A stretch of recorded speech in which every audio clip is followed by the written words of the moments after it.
പക്ഷേ LDF സർക്കാർ അധികാരത്തിൽ വന്നതിന് ശേഷം ഹൈന്ദവ ആരാധനാലയങ്ങൾ കേന്ദ്രീകരിച്ചുകൊണ്ട് നടക്കുന്ന ഉത്സവങ്ങളൊക്കെ തന്നെ പ്രതിസന്ധിയിലാക്കുവാനും വിശ്വാസ സമൂഹത്തെ മുറിവേൽപ്പിച്ച് അവിടെയുള്ള ആരാധനാക്രമങ്ങളൊക്കെ തന്നെ തകർക്കുവാൻ വേണ്ടിയുള്ള ഒരു വളരെ വലിയൊരു പരിശ്രമം നടത്തുന്നുണ്ട്. കാരണം ഇവിടെ വിശ്വാസികളുടെ എണ്ണം കൂടുകയാണ്. ആരാധനാലയങ്ങൾ കേന്ദ്രീകരിച്ചുകൊണ്ട് ഒരുപാട് പ്രവർത്തനങ്ങൾ നടത്തുന്നു, ഹൈന്ദവ ആരാധനാലയങ്ങൾ. അപ്പോൾ CPMൻ്റെ പ്രവർത്തനത്തിന് അവിടെയൊക്കെ തന്നെ ഒരു മങ്ങലുണ്ടാകുന്നു.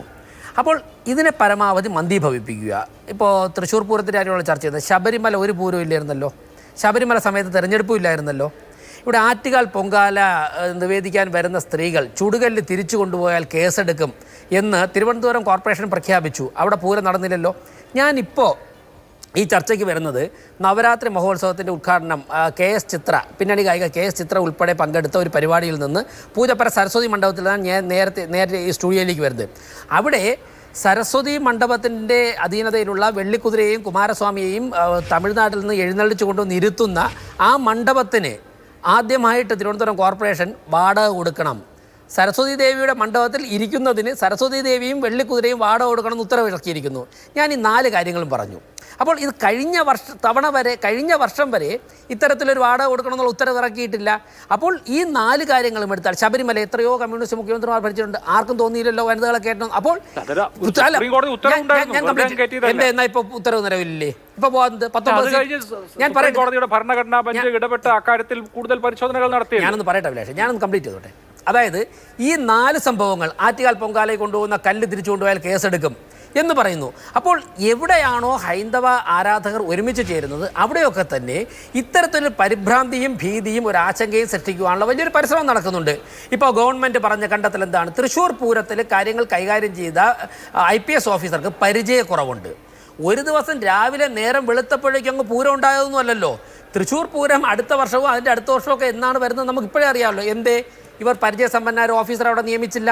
അപ്പോൾ അത് ഗവൺമെൻറ്റിൻ്റെ ശബരിമല എടുത്താലും, ഞാൻ നേരത്തെ പറഞ്ഞ തിരുവനന്തപുരം കേന്ദ്രീകരിച്ചുള്ള ആറ്റുകാലും പൂജപ്പുരയും എടുത്താലും, തൃശ്ശൂർ പൂരം എടുത്താലും മാർക്സിസ്റ്റ് പാർട്ടിയുടെ നേതൃത്വത്തിൽ ഹൈന്ദവ വിശ്വാസ ആരാധനാലയങ്ങളെയൊക്കെ തന്നെ ചവിട്ടി പതിക്കുവാനുള്ള ഒരു പരിശ്രമം നടത്തുന്നുണ്ട്.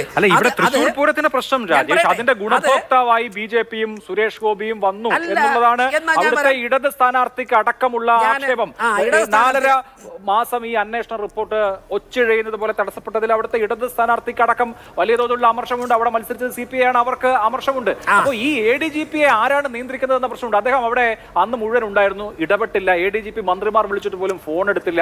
ഈ ഇനാക്ഷൻ അടക്കമുള്ള കാര്യങ്ങളിലാണ് നടപടിയിലേക്ക് പോകുന്നത്, അല്ലെങ്കിൽ അന്വേഷണത്തിലേക്ക് പോകുന്നത്. എനിക്ക് സമയം തന്നെ പറഞ്ഞോളൂ. ഒരുപാട് സമയം കോൺഗ്രസിനൊക്കെ കൊടുത്തു. അതായത് ഇപ്പൊ പ്രശ്നം അത് BJPക്ക് ഗുണമുണ്ടായില്ലെന്നുള്ളതാണ്. ഞാൻ ചോദിക്കട്ടെ, BJP സഖ്യേഷ് ഉൾപ്പെടെ ഒരു 275-300 സീറ്റിന് അടുപ്പിച്ചാണ് ഇപ്പോൾ ഭരിക്കുന്നത്.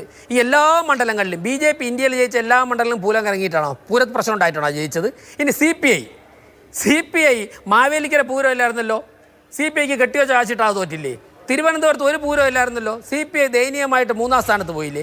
ഇന്ത്യയിൽ CPI എവിടെയാണ് ജയിച്ചത്? CPI ജയിച്ചത് ഏതെങ്കിലും ഒരു സംസ്ഥാനമാണെങ്കിൽ അവിടെ ഘടകകക്ഷികൾ സഹായിച്ചിട്ട്. മാവേലിക്കരയും തിരുവനന്തപുരത്തും പൂരം ഉണ്ടായിട്ടില്ലല്ലോ.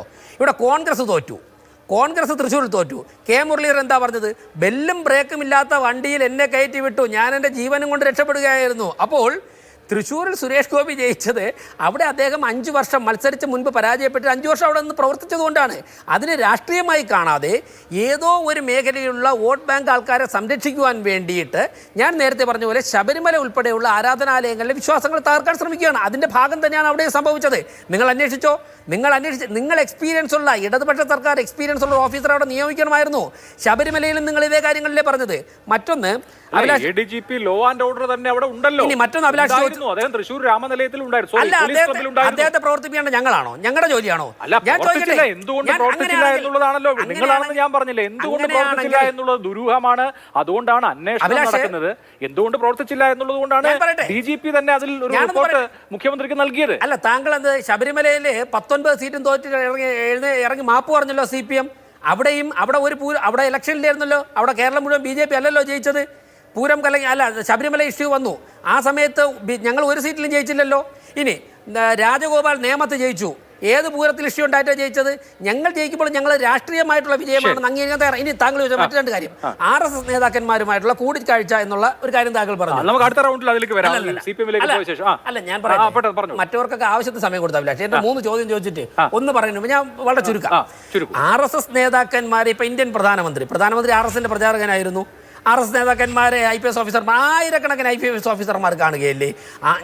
ഞങ്ങൾ അടിവരയിട്ട് പറയുന്നു, RSSന്റെ പ്രവർത്തന പദ്ധതിയുടെ ഭാഗമാണ് സമൂഹത്തിൽ പ്രമുഖ വ്യക്തികളെ കാണുക. ആരെങ്കിലും കാണാൻ വന്നാൽ, കമ്മ്യൂണിക്കേറ്റ് ചെയ്യാൻ വന്നു കഴിഞ്ഞാൽ ഞങ്ങൾ വാതിലുകൾ അടച്ചിടാറില്ല. ഇത് നിരന്തരം ഈ ഒരു IPS ഓഫീസറുടെ പേരേ വന്നിട്ടുള്ളൂ.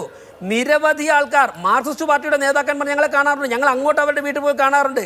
അതൊക്കെ അതിൻ്റെ ഭാഗമായിട്ട് എടുക്കണം എന്നുള്ളതാണ്. മറ്റൊന്ന്, താങ്കൾ PR-നെ കുറിച്ച് ചോദിച്ചു. ഞാൻ ഒറ്റ ചോദ്യം ചോദിച്ചുകൊണ്ട് ഈ ഘട്ടത്തിൽ നിന്ന് പിന്മാറാം. അതായത് ഈ ലിബറലൈസേഷൻ്റെ ഭാഗമായിട്ട് വന്ന കാര്യങ്ങളാണല്ലോ ഇതൊക്കെ.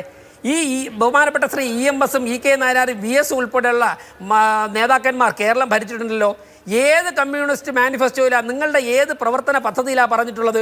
ഒരു കമ്മ്യൂണിസ്റ്റ് മുഖ്യമന്ത്രിക്ക്, ഞാൻ അടിവരയിട്ട് പറയുന്നു, PR ഏജൻസി, അദ്ദേഹത്തെ മാർക്കറ്റ് ചെയ്യാൻ വേണ്ടിയിട്ട് PR ഏജൻസി ഉപയോഗിക്കാമെന്ന് എവിടെ എത്തി നിൽക്കുന്നു ആ പാർട്ടി?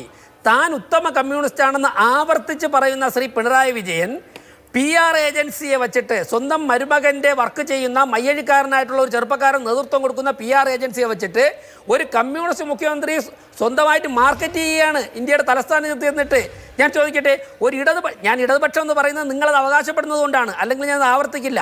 ഇടതുപക്ഷം അത്ര നല്ല പക്ഷമാണെന്നുള്ള അഭിപ്രായമൊന്നും എനിക്കില്ല. പക്ഷേ സ്വന്തമായിട്ട് മാർക്കറ്റ് ചെയ്യുവാൻ വേണ്ടി വേറെ ആരെങ്കിലും ഒരു ഫോട്ടോ ഒട്ടിച്ചിരുന്നെങ്കിൽ, ഒരു ഫ്ലക്സ് ബോർഡ് അടിച്ചു വെച്ചാൽ, മുഖ്യമന്ത്രി ബഹുമാനപ്പെട്ട ശ്രീ മുഖ്യമന്ത്രി പിണറായി വിജയൻ പാർട്ടി സെക്രട്ടറി ആയിരുന്നപ്പോഴേക്കും VS അച്യുതാനന്ദൻ ഉൾപ്പെടെ അദ്ദേഹത്തെ മാത്രമായിട്ട് പ്രൊമോട്ട് ചെയ്യുന്നു, അദ്ദേഹത്തിന്റെ ആരാധന പ്രൊമോട്ട് ചെയ്യുന്നു എന്ന് പറഞ്ഞുകൊണ്ട് അദ്ദേഹത്തെ എന്തുമാത്രം അധിക്ഷേപിച്ചിട്ടുണ്ട്. എന്നിട്ട് സമ്മതിക്കുകയാണ് PR ഏജൻസി വന്നിരുന്നു, പത്രക്കാരിൽ എന്നെ കണ്ടത് എന്ന് പറയുന്നു. ഞാൻ ചോദിക്കട്ടെ, എന്ത് ധാർമ്മിക ബാധ്യത അദ്ദേഹത്തിനുള്ള തുടരാനായിട്ട്?